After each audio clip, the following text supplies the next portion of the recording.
You have to be okay with the fact that things are not the way you want it to be right now. All right. I say this a lot. I need you to understand that a marital covenant is a selfless journey. All right.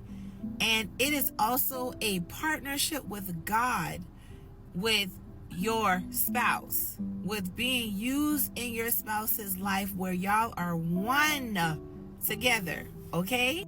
Right now, God is teaching you how to be selfless. I know a lot of times we say we forgive them, but at the same time, there are still things inside of us that God has to kill. You can't make this about you, all right?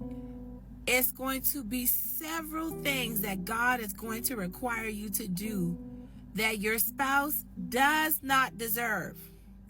You want your spouse to love you. You want your spouse to do all of these different things. Guess what?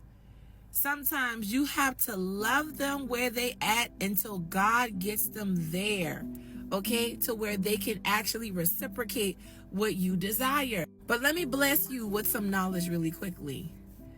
Anything in any relationship that God is in support of, you have his backing. And if God is supporting you with your marital stand or your divine connection stand, you can take it to the bank that your spouse will be the person that God has called all along, okay? So your work is not in vain. All of what you're going through is not in vain. The most important part is knowing for sure that this is what God desires to do in your life and what he has called you to do, okay? That is the most important part. Many people don't understand, but God is trying to develop in you the fruits of the Spirit. The selfishness, the pride, the arrogance, the control, the demanding things your way. He is stripping you of it, okay? If you are going through a lot right now, warfare after warfare, there is something that God is trying to birth on the inside of you. I am being the messenger to let you know that there is something that God is trying to birth on the inside of you. You have to be okay with the fact that things are not the way you want right now. You have to surrender to it. There's nothing you can do, okay? I am literally a person that has went through a lot of what you guys endure. I just wanted this to be over. I just wanted this man to just do what I want him to do. I had to learn that love is not controlling. I had to learn that love is patient. I was going through this journey telling God what I feel like I deserve. I'm telling God like I deserve this and I deserve that and I'm a good person, God.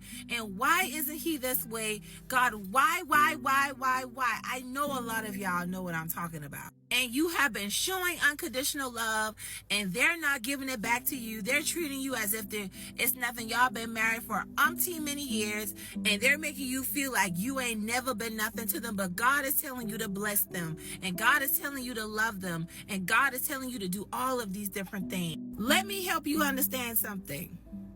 Where there is obedience, there is a work that is being done in your spouse that you cannot see.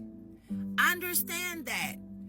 I know that they are not the person that you want them to be right now, but it doesn't mean that they will never get there. It doesn't mean that they are never going to get there. You got to allow God to continue the work that he is doing within you and within everybody who is attached to this situation, children included.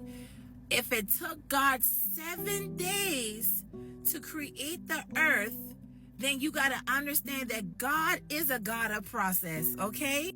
You cannot go by how things seem. You cannot go by how things look. I'm telling you, if you want something to change, God has given you the ability to pray. God has given you the ability to intercede so that your spouse can be who God has called them to be. Again, a marital covenant is a selfless journey. Even if you're not married, you are learning. Okay, you are going through this so that you can develop the heart posture, the mindset that you need to have when it comes to your spouse.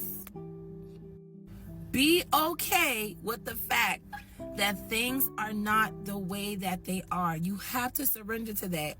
Because if you're okay with the fact that things are not the way that you want, you will be okay with God's plan for your life. You have to release your desires and be okay with the route that God is taking so that he can do this thing. I know what you want. You want the timing. You want all of this. You want all of these different things. Release that so that God can actually do what he needs to do. You have to get to a place where you say, you know what, God, I trust your plan. This takes a lot of spiritual maturity. God, I trust your plan. All right? Get to that point, and God is going to help you. It's not an overnight thing, but I'm here to let you know, be okay with the fact that things are not the way that you want it to be. If you want to be happily married, guess what? You're going to have to die to self. This is a self-denial journey. Just like how when you get in a covenant with God, it's a self-denial thing. All right? When your spouse is with another person, God is teaching you how to uproot, okay, the devil and all of what he's trying to do to destroy your marriage or destroy your marital destiny. It does take a repentant and obedient life. Not your words, but your obedience, okay? So I really pray and hope that this video encouraged you. Now, I do want to let you know, for those who have been inquiring, all right, asking questions, especially to my new people, yes, I do have an ebook called Uprooting the Other Woman. It is in the link in my bio, okay? This ebook has helped a lot of women marriages really be restored. If you are a person that has gotten the ebook and you're watching this video, comment below and tell the testimony so that people can see that the prayers in the ebook actually work. This is in the link in my bio. With this ebook, you will get a discounted ebook called Praying Him Through a Double Mind. You need to learn how to pray for your husband's mind. That's number one. Okay? All of that is in the link in my bio. Make sure that you check the box that says subscribe to email list, because the book comes in an email. If you would desire a one-on-one call, send me a message on TikTok, okay? I have people rescheduling all the time. All right? I love you, and I will see you in the next video.